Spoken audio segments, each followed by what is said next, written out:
Africa Radio, le grand débat avec Francis Laloupeau. Les personnes détenues dans les prisons du Congo. Pour en parler, nous recevons dans cette édition du grand débat Marc Mapingou. Bonsoir. Bonsoir. Marc Mapingou, représentant en Europe du général Jean-Marie Michel Mokoko, et vous êtes, qui a été condamné, Jean-Marie Michel Mokoko, à 20 ans de prison. On en parlera. Guy Mafimba est avec nous. Bonsoir. Bonsoir. Guy Mafimba, représentant de André Okombi Salissa, condamné à 20 ans de travaux forcés. Et nous devrions avoir au téléphone, mais il n'est pas. Modeste Boukadia, bonsoir. Bonsoir, monsieur Laloupeau. Modeste Boukadia, vous êtes un acteur politique congolais et un ancien détenu également. On nous parlera tout à l'heure, évidemment, de votre propre expérience. Alors, pour rappel, on va...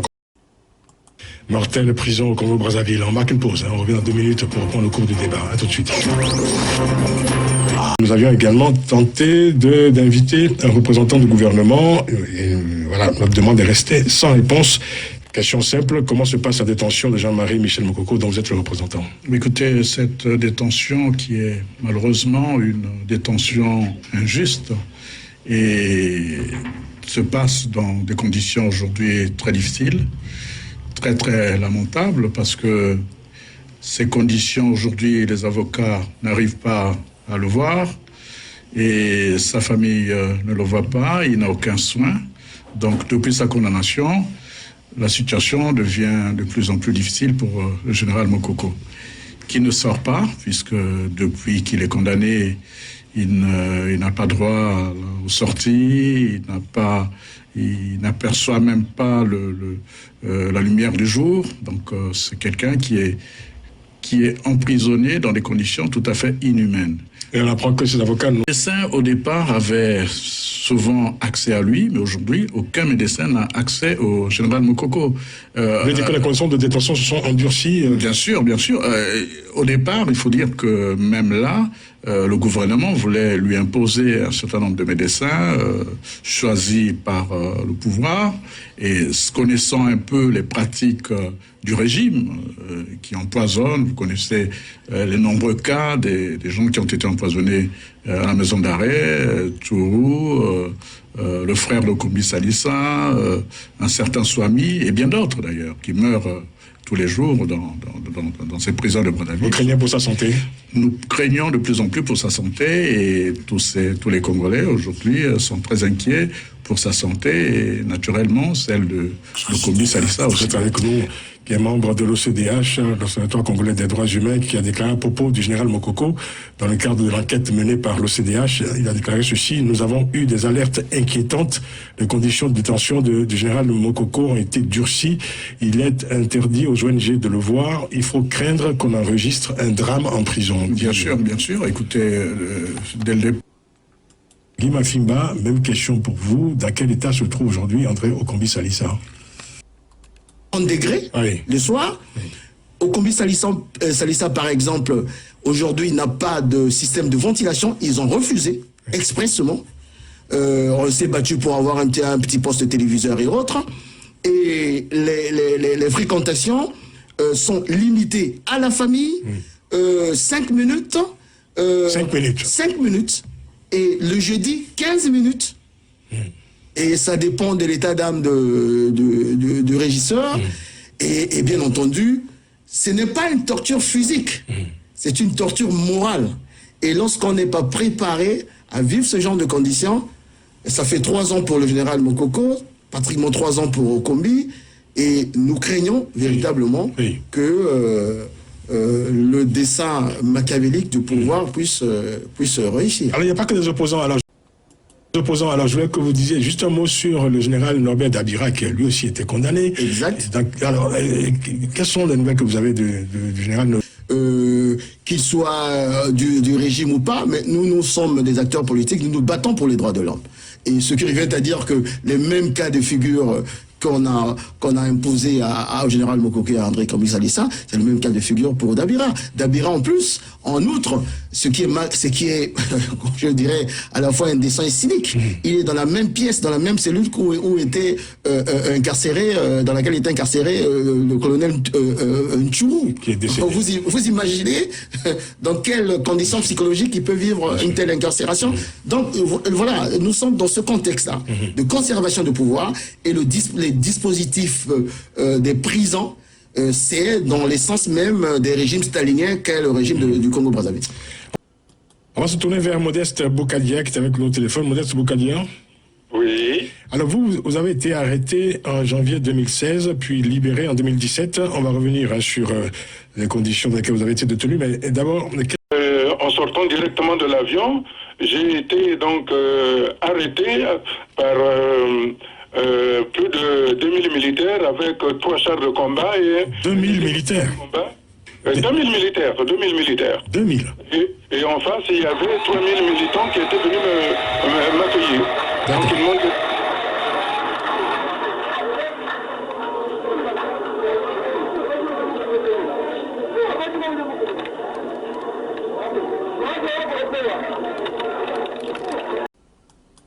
Vous avez été incarcéré à ce moment-là?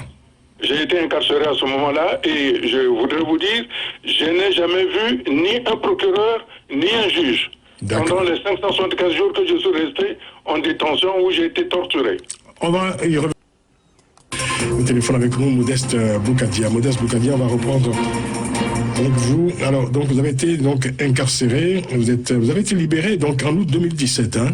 Alors, non, je n'ai pas été libéré. Alors, que s'est-il passé? Oui, il y a eu, comme j'ai été torturé, j'ai donc été hospitalisé dans une clinique de la place, la clinique Guenin, et par la suite, comme ils ne pouvaient pas me soigner, par l'intervention de la France, des États-Unis et par un certain nombre d'amis, donc j'ai été évacué sanitaire, où en ce moment-ci, je suis en train de suivre les traitements. Mais je n'ai pas été libéré, j'ai été évacué sanitaire. D'accord. Donc vous êtes toujours considéré comme un détenu au Congo-Brazzaville? Je suis détenu. Je suis détenu et je me fais soigner. Je me fais soigner. Ici en France? Ici en France, oui. Donc on m'a fait tous les examens inimaginables. Et un jour, il y a un membre du PCT qui téléphonait... Le Parti congolais du travail, le parti au pouvoir au Congo. Congolais du travail qui téléphone un parent pour s'enquérir de ma santé. Et on lui dit, mais il suit ce traitement. Et tenez-vous bien, monsieur Lalopo, qu'est-ce qu'il dit? Mais qu'est-ce qu'il attend pour mourir avec tout ce qu'on lui a fait? Ah oui, d'accord. Voilà, ça veut dire qu'ils avaient une volonté manifeste de me voir mourir. Très rapidement...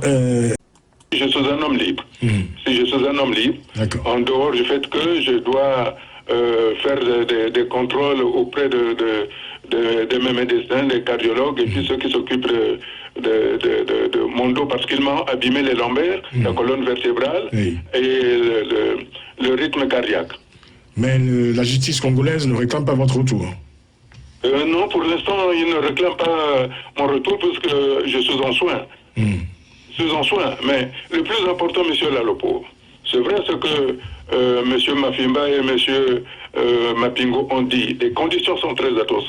Personne d'autre ne peut le parler. Ils n'ont pas vécu là-bas. Donc, je peux confirmer que les conditions sont plus qu'atroces. C'est pour ça que aujourd'hui, lorsque ce rapport existe, c'est une chance extraordinaire pour que la communauté internationale sache ce qui se passe exactement au Congo-Brazzaville. Voilà. Quand j'étais à la maison d'arrêt de Pointe-Noire, quand on voulait te raqueter, que tu refusais d'être raqueté, tu étais bastonné avec des barres de fer de 8 jusqu'à déchirer de la peau et on te cousait à vif. Ça, ce sont des choses vécues. Oh là là.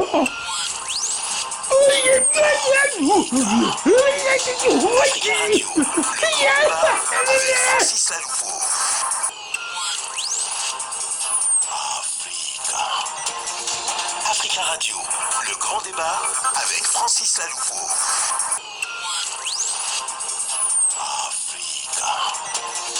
Africa Africa Radio, le grand débat avec Francis Laloufo. Bonsoir à toutes et à tous.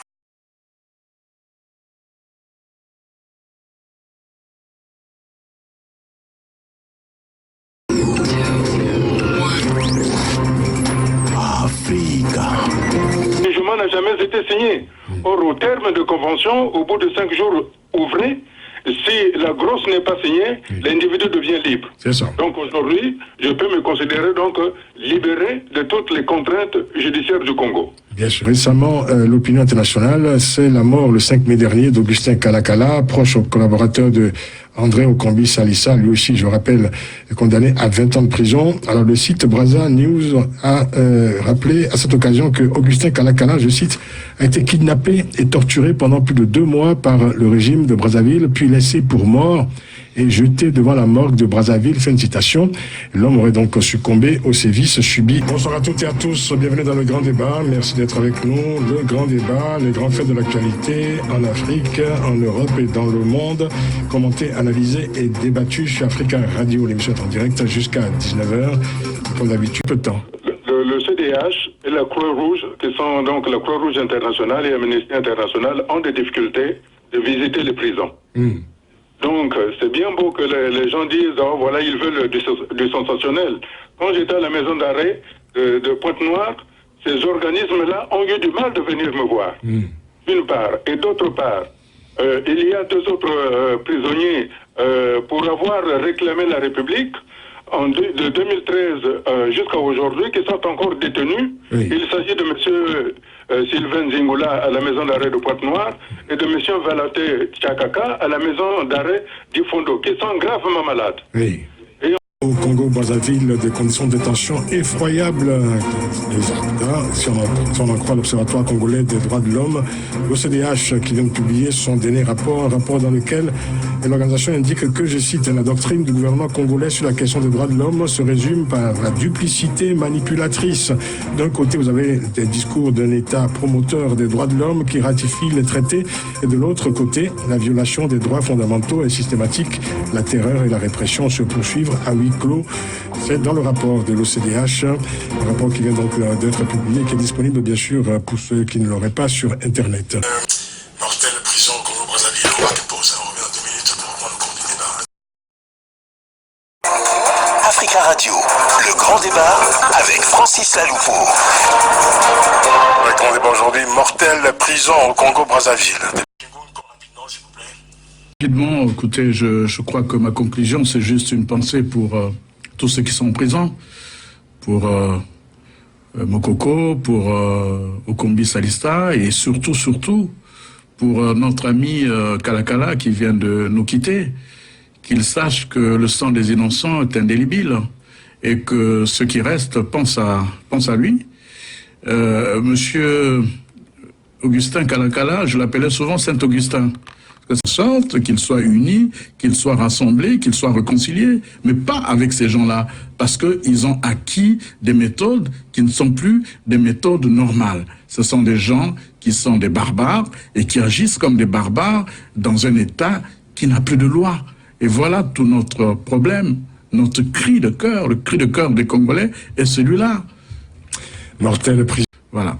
Merci beaucoup Marc Mapingou. Guy Mafima, vous voulez dire un mot, 30 secondes? 30 secondes, c'est pour tout simplement dire que nous allons activer tous les leviers de la compétence universelle parce que ce rapport met en lumière les crimes contre l'humanité qui sont commis tous les jours dans notre pays. Nous allons mettre en place ces leviers pour que tout le haut commandement, parce que c'est le Conseil national de la sécurité qui ordonne et qui commandite ces crimes contre l'humanité, et le patron du Conseil national de la sécurité, c'est bien Monsieur Denis Sassou Nguesso, qui est responsable le numéro 1 de ces crimes contre l'humanité qui sont commis dans notre pays. Merci beaucoup, merci à vous. Sont devenus si dramatiques. Tout simplement parce que le Congo n'est plus une république. S'il y avait une république, si le Congo était une république, et s'il y avait l'État au Congo, on n'aurait pas ces éléments-là. D'autant que... Il vous faut donc remettre en place la République et mettre l'État pour améliorer les conditions de vie dans les prisons, pour améliorer les conditions générales de tous les habitants du Congo. D'autant que les prisonniers... Les Congolais, de réintégrer la République, et réintégrer la République, c'est d'aller vers une solution qui permette à ce que les Congolais se retrouvent. C'est pour ça que j'appelle de tous mes voeux la conférence internationale des Nations Unies qui nous permettra enfin de nous asseoir et de remettre l'État et la République au Congo. Bien sûr. Dans cette situation-là, je ne crains que ce que nous disons aujourd'hui perdure, comme l'a dit M. Mapingou, ça sera bientôt les autres qui vont venir avec chacun sa république. Hier c'était la république d'un tel, aujourd'hui c'est la république de ceci, et demain ça sera la république de quoi. Donc revenons au point de départ, celle de mettre en place la République une et indivisible du 28 novembre 1958 qui avait permis une union du pays. Merci Modeste Boukadia, je suis obligé de vous interrompre. En tout cas, merci beaucoup également de cette situation forcément difficile. Marc Mapingou, merci beaucoup d'être le représentant en Europe du général Jean-Marie Michel Mokoko, Guy Mafimba, représentant d'André Okombi Salissa, tous deux condamnés à 20 ans, respectivement 20 ans de prison et 20 ans de travaux forcés au Congo-Brazzaville. Merci également à Modeste Boukadia, acteur politique congolais, ancien détenu, qui a également témoigné dans cette édition du Grand Débat. Bonne soirée à toutes et à tous. L'émission était réalisée, je dois le préciser, par Valentin Blanc, je l'ai dit. Dans quelques instants, le journal de 19h. À demain. Et n'oubliez pas, prenez grand soin de la beauté des choses. Essayez encore.